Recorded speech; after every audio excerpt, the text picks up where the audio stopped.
Sean ustedes muy bienvenidos a la Feria del Libro 2014, Ciudad de Libros, organizada por el Ministerio de Cultura de la provincia de Mendoza. Esta feria ha recibido ya a más de 200.000 personas y esperamos a muchos más porque hasta el 19 de octubre ofrece una gran programación con actividades variadas para todas las edades y para todos los gustos. Tenemos el honor ahora de recibir al señor Guillermo Collado. Es licenciado, magíster y profesor en Ciencias de la Comunicación, es docente e investigador de grado y posgrado, también es genealogista y presidente del Centro de Genealogía y Heráldica de San Juan. Él nos viene a dar una introducción a la genealogía, recibámoslo con un fuerte aplauso.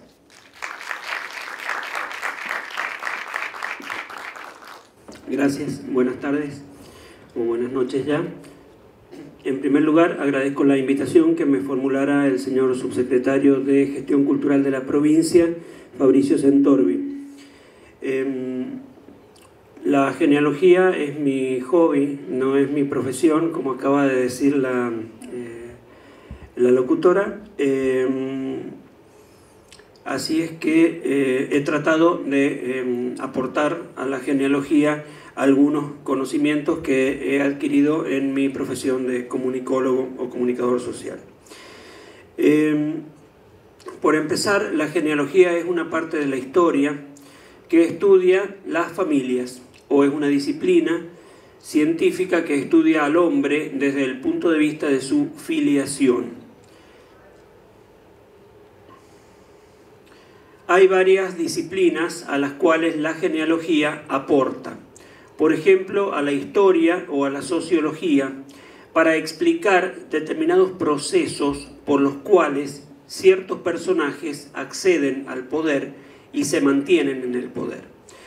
Muchas veces, en sociedades como las nuestras, yo vengo de San Juan, hay algunos individuos, ciudadanos foráneos, que llegan a la ciudad o llegan a la provincia y al poco tiempo, por ejemplo, se convierten en gobernador de ella.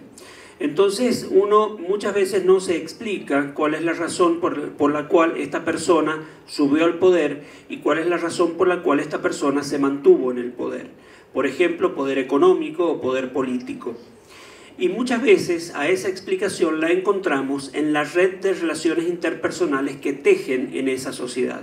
Muchas veces contraen enlace con mujeres de una familia que ya lleva siglos o décadas de arraigo en esa ciudad o en esa provincia, y esto hace que la persona que proviene de afuera adopta esa red de relaciones interpersonales y se mantiene en el poder.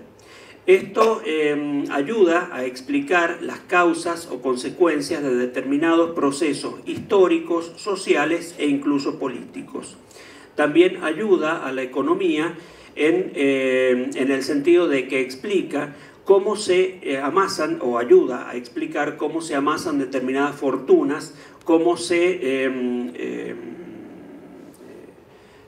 llega a obtener una determinada fortuna y mantenerla, o cómo algunas fortunas después se desperdigan, muchas veces por herencias de familia.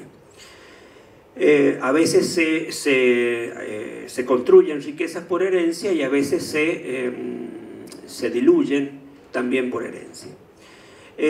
Por otra parte, la genealogía efectúa aportes a la psicología como ciencia que estudia la conducta individual del hombre. Cada vez hay más aportes que hace la genealogía a la psicología, o más integración entre ambas, al punto tal de que últimamente se está hablando de una rama dentro de la psicología a la que se le llama psicogenealogía. La genealogía efectúa aportes a la psicología, por ejemplo, en terapias sistémicas. Últimamente se está hablando mucho también de constelaciones familiares, y el genosociograma, es decir, aquella descripción en la cual se consignan integrantes de familias y relaciones entre ellos con influencias en un sentido y otro,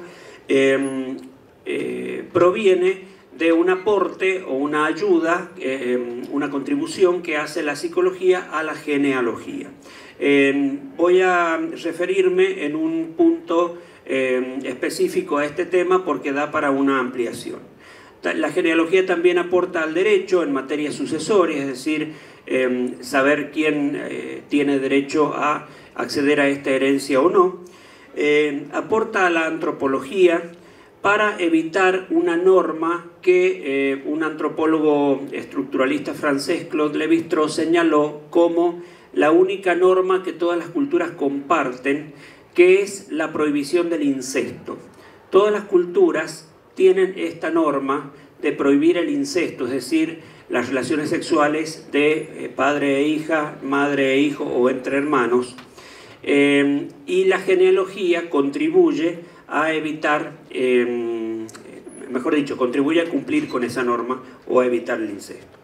Y también hay contribuciones a la medicina para evitar enfermedades hereditarias. En la medida en que uno conozca quiénes fueron sus ancestros y qué enfermedades tuvieron, se pueden evitar algunas o atenuar algunas enfermedades hereditarias. Todo lo dicho vale para hijos biológicos e hijos adoptivos, excepto el caso de la medicina, de las enfermedades hereditarias. Todo lo demás es válido también para hijos adoptivos. La genealogía, como no se estudia en ninguna universidad, no hay una profesión estatuida de genealogista, a la genealogía todos hacemos contribuciones desde nuestras respectivas disciplinas de origen. A este cuadro o a este apartado lo he construido o reconstruido sobre la base de experiencias personales y de muchas anécdotas. Adelanto esto. Por ejemplo, tuve una conversación con un genealogista abogado que me decía que a él le parecía injusto que si de una persona había un solo retrato, que esa persona fuera representada solo con esa imagen y que esa imagen representara toda una vida. Entonces él me lo decía como abogado, me decía, es injusto que esta sea la única representación de esta persona. Entonces yo le contesté, bueno, yo como comunicador o comunicólogo sostengo que una imagen es mejor que nada, es decir, siempre es mejor que haya más de una imagen, pero si hay una imagen es preferible a que no haya ninguna, es decir, ya una sola imagen ayuda a imaginar el personaje.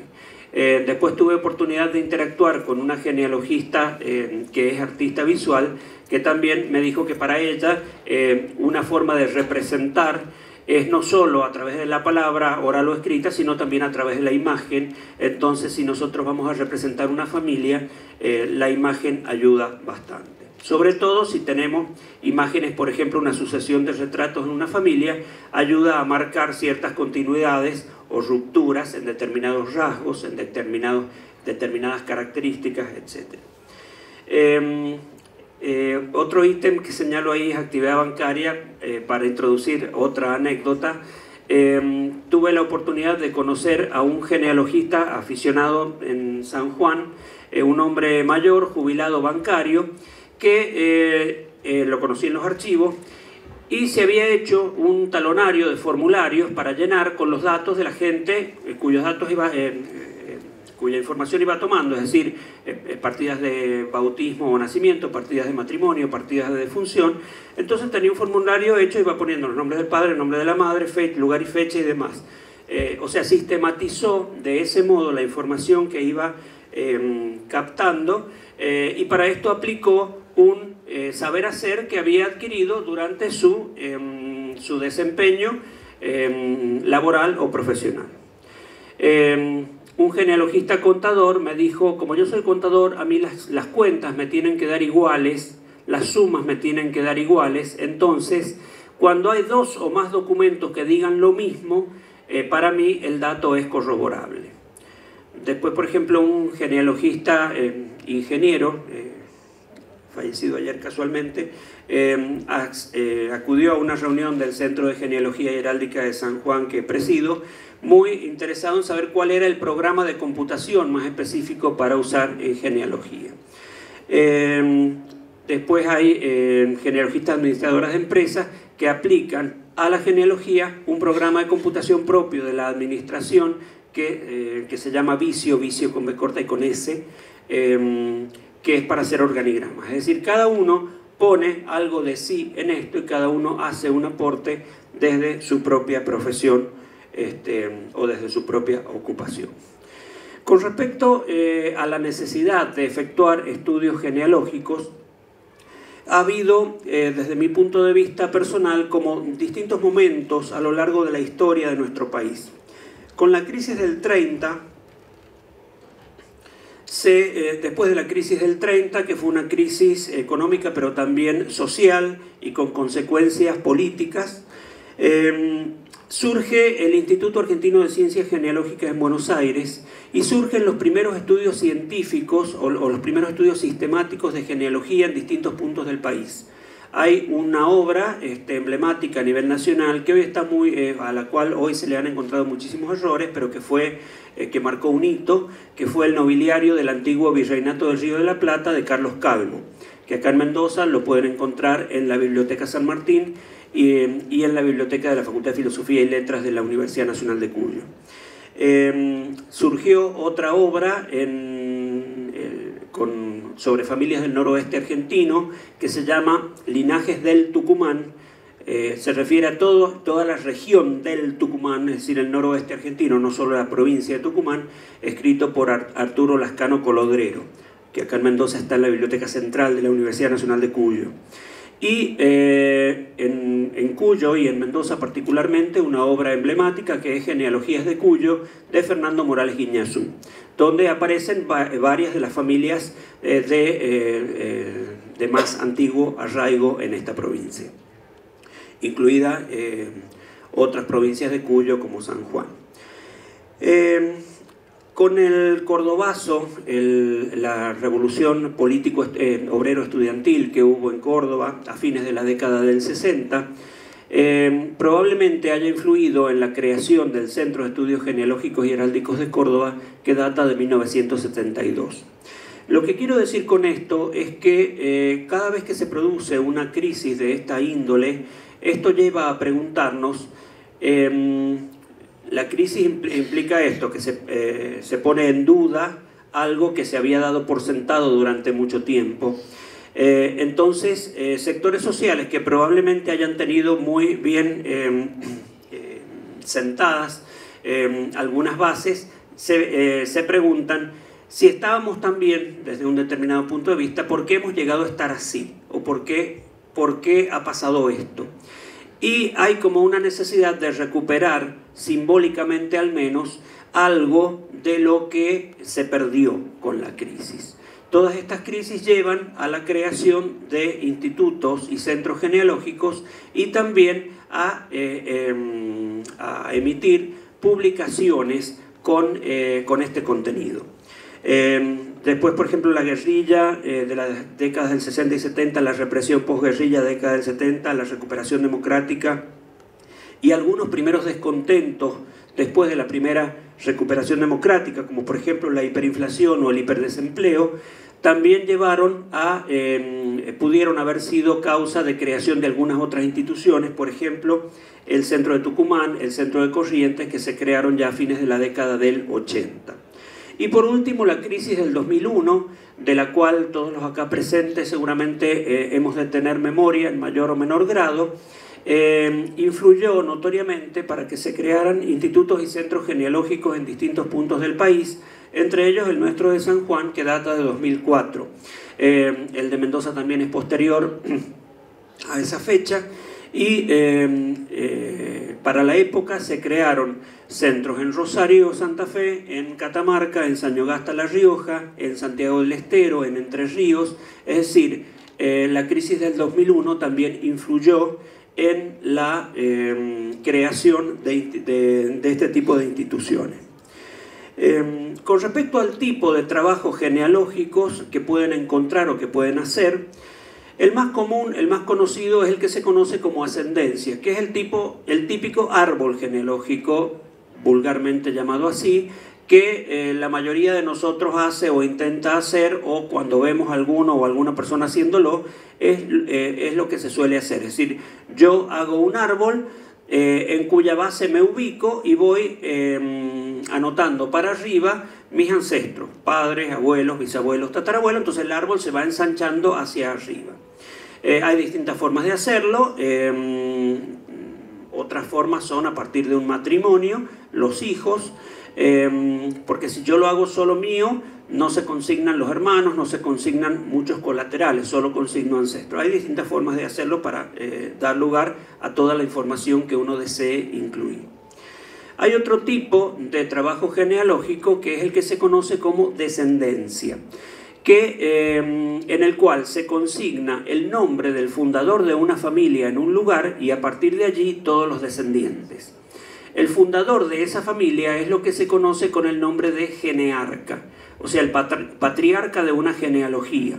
Hay otros que lo llaman antepasado fuerte, e incluso en antropología, en algunas culturas, como se suele idolatrar al primer antepasado reconocible, también en algunas culturas se le suele llamar el tótem, cuando se idolatra a ese antepasado.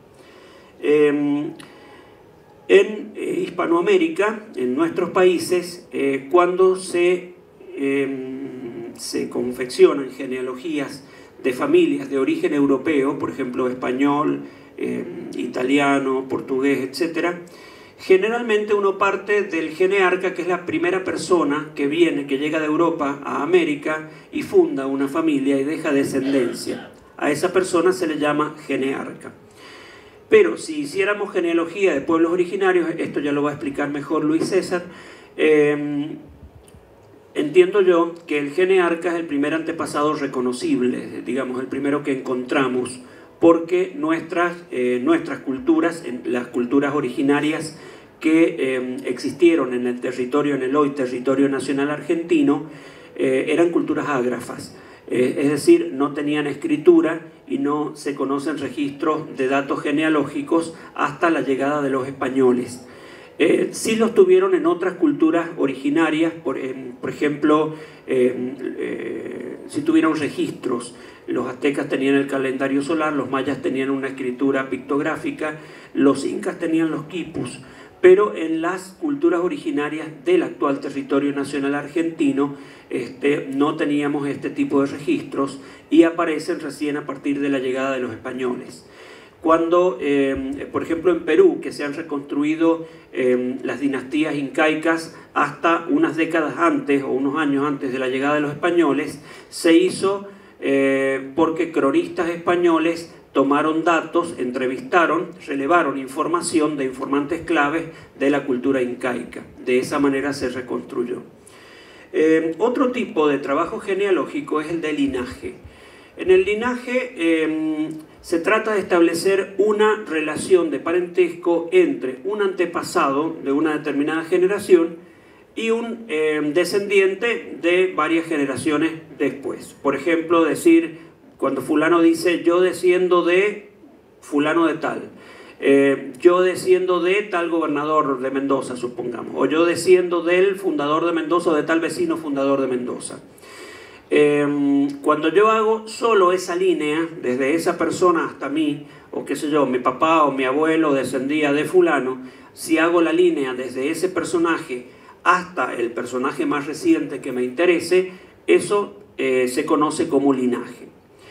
Y también hay otro tipo de trabajo genealógico que está cada vez más en boga, que es el trabajo de red. Es decir, no siempre lo más relevante de una familia como objeto de estudio es la relación de padre a hijo. Muchas veces hay relaciones horizontales o catenarias, es decir, a modo de cadenas o encadenamientos o encabalgamientos, que son relevantes como objeto de estudio. Yo encontré, por ejemplo, en San Juan, en el siglo XIX, una cadena de cuñados que fueron gobernadores de la provincia, como 5 o 7 cuñados, cada uno con un apellido distinto, es decir, los apellidos no decían nada, pero fueron gobernadores de la provincia durante varios años del siglo XIX, tal vez no en forma continua. Este es un tipo de trabajo genealógico interesante para hacer, que se está haciendo mucho en distintas provincias. Acá en Mendoza hay un trabajo hecho, creo que de Beatriz Bragoni, de una familia Rodríguez, puede ser, y hay trabajos similares hechos en Tucumán o en Jujuy con otras familias. Es decir, cómo llega esa familia y se instala o se desarrolla en un lugar, cómo asciende económica y políticamente, cómo se mantiene y cómo desciende si es que desciende. Bueno, en San Juan, por ejemplo, en la década de 1860 hubo 3 gobernadores de distinto apellido: Saturnino de la Presilla, Santiago Lloveras, Francisco Coll, que los apellidos no dicen nada. Resulta que las esposas eran hermanas, es decir, eran 3 concuñados que fueron gobernadores en la misma década, en la década de 1860. Incluso uno lo sucedió a otro de forma inmediata, sin solución de continuidad. Y el suegro fue suegro de 3 gobernadores en una misma década. Entonces, este tipo de procesos por ahí no se ven o no los hacen ver otras ramas de la historia, y sí los hacen visibles la genealogía. Con respecto al tipo de fuentes que se pueden tomar, el primero y más común, la primera y más común es la fuente oral. Es decir, en casi todas las familias hay un informante clave, hay lo que llamamos un portador de memoria colectiva. Cuando uno quiere empezar a investigar sobre esto, es muy común que escuche expresiones tales como: el que sabe es fulano, la que sabe es fulanita, tenés que preguntarle a tu abuelo, tenés que preguntarle a tu abuela, preguntarle a la tía tal, preguntarle al tío cual. A veces es la persona que se queda en la casa de los padres, a veces es una persona soltera, y suele atesorar todo tipo de documentos que muchas veces son los que nadie reclama en una herencia: partidas de nacimiento, partidas de casamiento, partidas de defunción, fotografías, cartas, etc. Álbumes familiares, que son muchas veces son los datos más relevantes para reconstruir una genealogía. Las fuentes orales deben ser constatadas con fuentes escritas, porque siempre hay son fuentes, muy probablemente son fuentes interesadas, pero deben constatarse y muchas veces son contrastables o aportan algún dato accesorio que sirve para continuar la búsqueda. A mí me pasó una vez con una familia que se había mudado de un departamento de San Juan a otro, y gracias a la fuente oral que tuve, pude saber que hasta determinada generación tenía que buscar acá, y desde tal o cual generación en tal otro lado, y esto ayuda en la búsqueda. Dentro de las fuentes escritas están las escritas primarias, es decir, los documentos originales, que en nuestro país, en el registro civil, existen desde la década de 1880 en adelante. Los registros civiles comenzaron siendo provinciales en nuestro país, después se nacionalizaron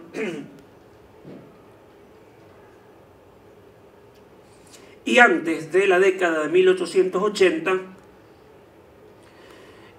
cuando estaba unida la Iglesia con el Estado en nuestro país, hay que recurrir a las fuentes eclesiásticas, es decir, en las parroquias, partidas de bautismo, matrimonio o defunción. Las de defunción, antes de la creación del registro civil, están en las parroquias; después de la creación del registro civil, solo en el registro civil. Y esas fuentes en nuestras ciudades o en nuestras provincias existen desde un siglo después de la fundación. Es decir, que si Mendoza se fundó en 1561, estas fuentes, las fuentes parroquiales, existen desde 1660 o 1670. A partir de una visita que hace un obispo de Santiago de Chile, del cual se dependía eclesiásticamente, y da la orden de llevar registros. Antes de esa fecha, yo creía que estaban en Santiago de Chile, pero no, es decir, cada ciudad registra lo propio, y antes de esa fecha hay que recurrir a testamentos, a la testamentaría, que está en archivos judiciales civiles. En el caso de familias de inmigrantes, hay un par de fuentes interesantes en la Argentina, que son el Centro de Estudios Migratorios Latinoamericanos, CEMLA, en Buenos Aires, y el Museo del Inmigrante, que tienen bases de datos de la Dirección Nacional de Migraciones, donde han ido registrando el ingreso de distintas personas con datos de barco, nacionalidad, puerto de origen, edad, profesión, etc. Es probable que entre los acá presentes puedan haber encontrado algún caso de búsqueda en alguno de estos estas instituciones, SEMLAS o Museo del Inmigrante en Buenos Aires, que cuando encuentran el dato les dan un certificado donde sale el nombre del inmigrante con todos estos datos. También hay fuentes escritas que llamo intermedias, que son transcripciones de documentos originales. Hay quienes se han dedicado a transcribir o a extractar actas de nacimiento, de bautismo, de matrimonio, de defunción o bien testamentos. Acá en Mendoza son privilegiados de tener transcripciones o extractos de testamentos. Hay varios trabajos hechos. Hay uno de Alicia Gavi y Elvira Martín de Codoni, publicado por la Facultad de Filosofía y Letras de la Universidad Nacional de Cuyo, de 2 tomos. Hay otro trabajo de Mariano Marcó, que es un índice de testamentos, y hay un trabajo reciente de Luis César Caballero, que me está acompañando, donde ha estrujado cuantito archivo hay de testamentos y no ha dejado ningún testamento suelto. Ya les podrá hablar de esto. También están las fuentes escritas secundarias, es decir, que no son documentos originales, pero que se basan en documentos originales, como por ejemplo los diccionarios biográficos. Poca gente sabe que existe este recurso, en muchas bibliotecas están autores como Mucio, Udaondo, Yaven, la gran enciclopedia argentina de Abad de Santillán, que está incluso en muchas bibliotecas, además de públicas privadas, un diccionario histórico argentino de Pichirilli, Romay y Llanelo, donde salen no solo nombres de personas, sino también de lugares históricos, periódicos, etc., donde hay mucha información de personajes destacados en una historia. Y esto en una genealogía o en una familia. Esto nos ayuda a insertar dentro de una genealogía o del desarrollo de una genealogía biografías y hacer que la genealogía no sea una mera guía de teléfono con nombre, apellido, fecha y alguna profesión, sino insertar